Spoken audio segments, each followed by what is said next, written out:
Bismillahirrahmanirrahim. Assalamu alaikum dear student. I am Amreen Ibrar. We have started the syllabus of CIE O Levels Mathematics. Our topic is vectors. Chapter 7 exercise 7A from book D4 7th edition. Question number 7. Exercise 7A question number 7. Two column vectors A and B are such that A is equal to x minus 3 2 minus y. B is equal to 5 minus x y minus 9. If A is equal to B, find the value of x and y. Write down the negative of A as a column vector.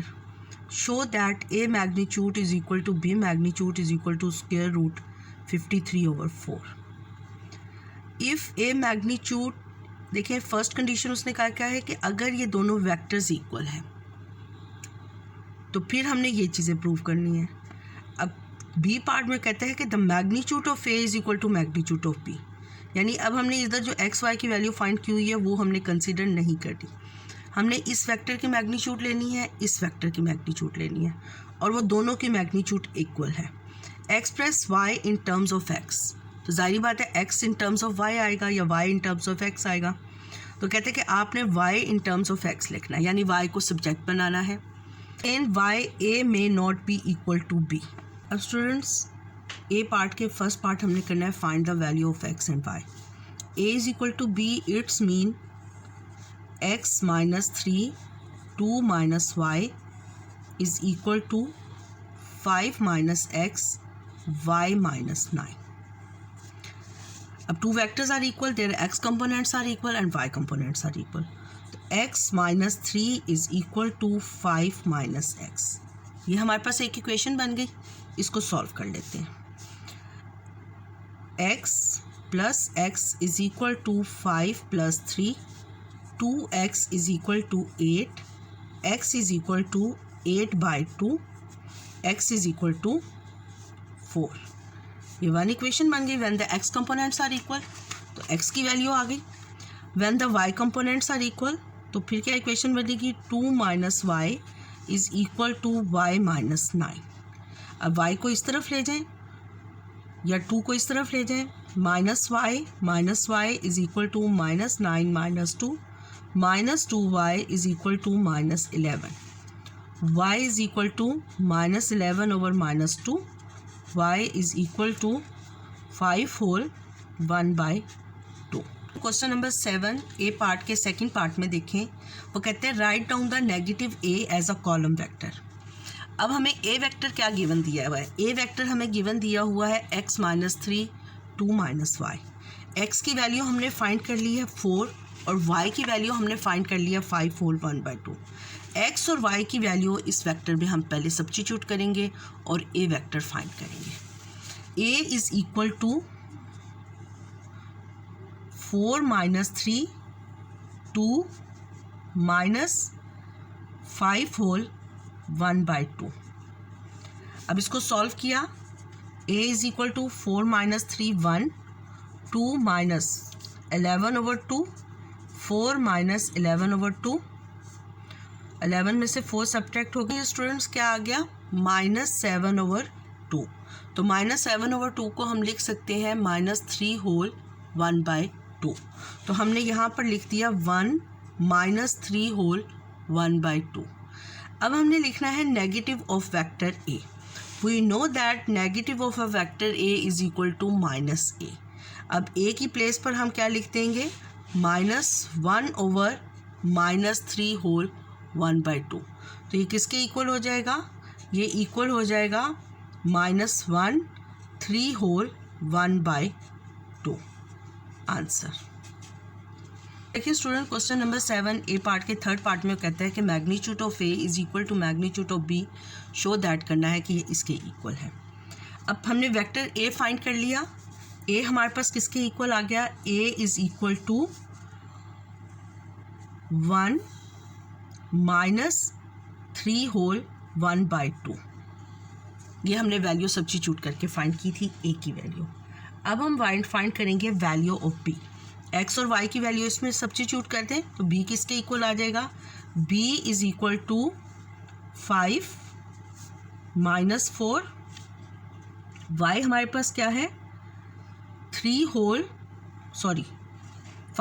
1/2 -9। अब हम इसको solve कर लेते हैं। Solve करने के बाद हमारे पास क्या आंसर आया, इज इक्वल टू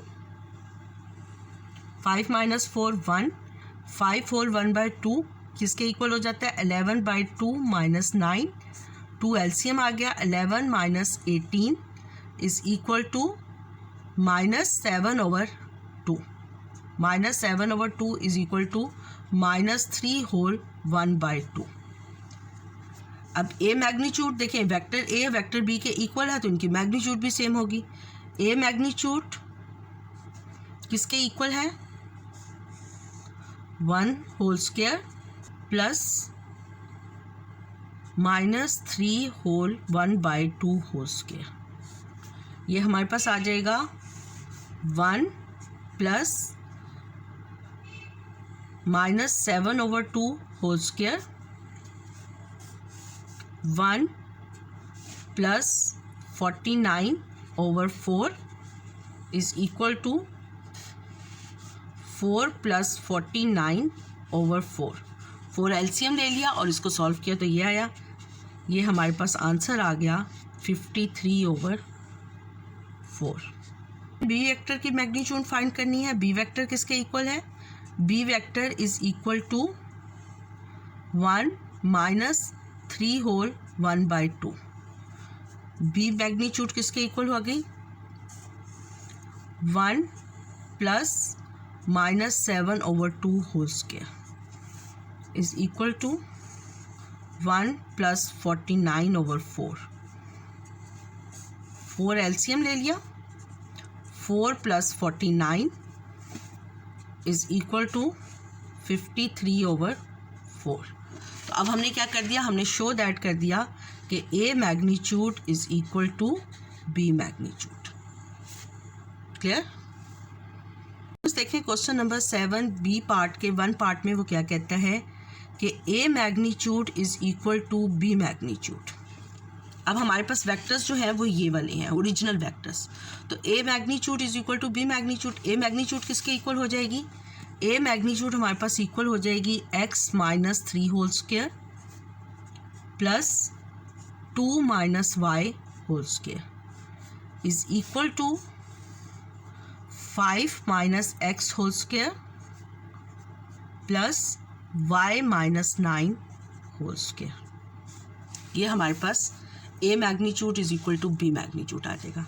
अब दोनों तरफ इक्वल टू के स्क्वायर रूट है तो taking a square of both sides तो स्क्वायर रूट खत्म हो जाएगा।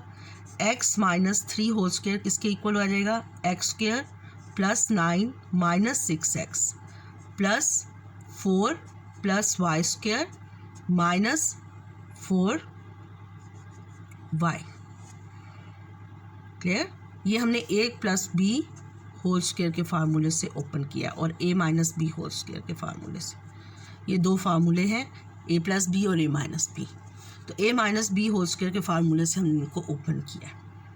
इसी तरह हम इसको करेंगे 5 का square 25 plus x square minus 10x plus y square plus 81 minus 18y। अब इनको सिंप्लीफाई कर लें। देखिए इक्वेशन के दोनों तरफ एक्स स्क्वायर है, एक्स स्क्वायर कट हो जाएगा सेम साइन के साथ। दोनों तरफ वाई स्क्वायर है, वाई स्क्वायर कट हो जाएगा। उसके बाद हमारे पास एक्स और वाई की वैल्यूज़ रह जाएंगी। यहाँ पर हमारे पास क्या है -6x minus 4y plus 9 10 11 12 13 is equal to -10x minus 18y 25 plus 81 is equal to 106। अब हमने क्या लिखना था y in terms of x लिखना है तो हम y को सब्जेक्ट बनाते हैं। y इधर ले आए, क्या आ जाएगा 18y minus 4y is equal to -10x plus 6x minus 13 plus 106। 14y is equal to -4x 106 minus 13 तो क्या आ जाता है 93। y is equal to -4x plus 93/14 answer. ये हमने लिख दिया y in terms of x। देखिए students, question number 7 B part के पार्ट 2 में वो पूछता है explain why A may not B equal to B. इसका आंसर ये है, देखिए ये एक वेक्टर है हमारे पास ए वेक्टर, इसके क्या है कॉलम वेक्टर, इसका क्या है 1 2, और एक माइनस ए वेक्टर है। बी वेक्टर किसके इक्वल है, माइनस ए के है। इसका क्या है -1 -2। अगर हम ए और बी की मैग्नीट्यूड लें, ए मैग्नीट्यूड लें तो वो हमारे पास क्या आ जाएगी 1 square plus 2 square 4 square root 5। और इसी तरह बी मैग्नीट्यूड लें तो वो भी हमारे पास क्या आ जाएगी स्क्वायर रूट 5। अब इन दोनों की मैग्नीट्यूड तो सेम है लेकिन डायरेक्शन डिफरेंट है। तो जब डिफरेंट डायरेक्शन होंगी तो A is not equal to B. A is equal to A उसी सूरत में बी के इक्वल हो सकता है जब उनकी मैग्नीट्यूड भी सेम हो और उनकी डायरेक्शन भी सेम हो। तो अब मैग्नीट्यूड सेम होने का मतलब ये नहीं हो सकता कि उनकी डायरेक्शन भी सेम है। हाँ, अगर डायरेक्शन सेम है तो मैग्नीट्यूड सेम आएंगी, अगर उनके एक्स कंपोनेंट और वाई कंपोनेंट इक्वल है तो। लेकिन अगर मैग्नीट्यूड सेम है तो may or may not B equal. Clear students, क्या चीज़ ड्राइव हुई इन दो वेक्टर से कि if A magnitude is equal to B and A vector is equal to B vector, तो इट्स मीन के पैरेलल वेक्टर्स भी हो सकते हैं। क्लियर, और इनकी डायरेक्शन भी सेम होगी। लेकिन अगर A magnitude is equal to B और vector A is not equal to vector B, तो it's mean these two vectors are in opposite direction. Clear, तो अब आंसर इसका क्या बनेगा, A may not B equal to B. इसके क्या हो सकता है कि A and B may have different direction।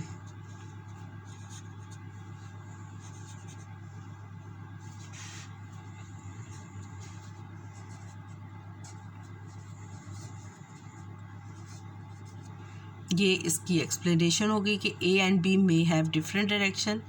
Magnitude equal होने से हमें ये नहीं पता चल सकता कि उनकी डायरेक्शन सेम है कि नहीं। ठीक है स्टूडेंट्स, अगर आपको मेरा चैनल अच्छा लगा है तो मेरे चैनल को सब्सक्राइब कर दें और नोटिफिकेशन के लिए बेल आइकन को प्रेस कर दें। अल्लाह हाफिज़।